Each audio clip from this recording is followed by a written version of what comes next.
Today I've been hosting our NHS-inspired 12 Days of Christmas project, and it's been all about tolerance.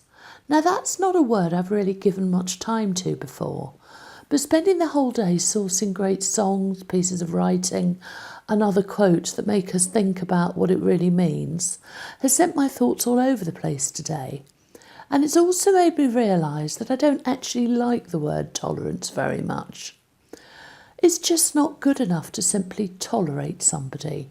Surely we should be accepting them or even welcoming or celebrating them.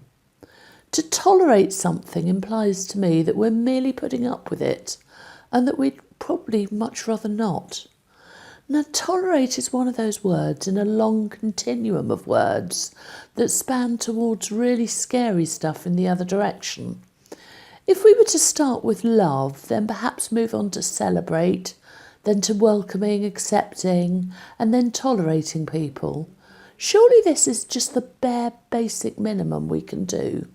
Because to carry on down this continuum is when things start to feel uncomfortable.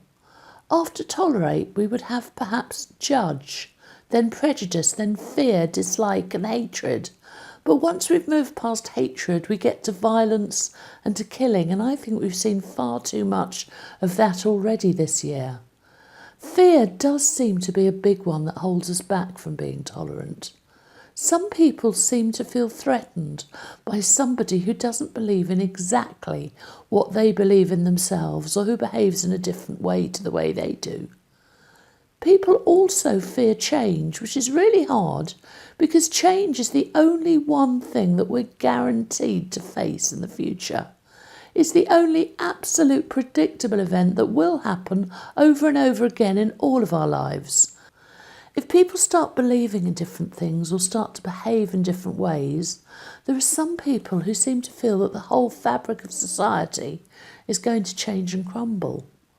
Well, yes, of course it's going to change, but change can be positive as well as negative.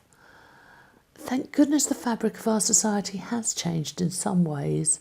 Personally, I'm very pleased that I don't live in a country where it's still acceptable to send small children up chimneys, or where women had no recognised status or worth.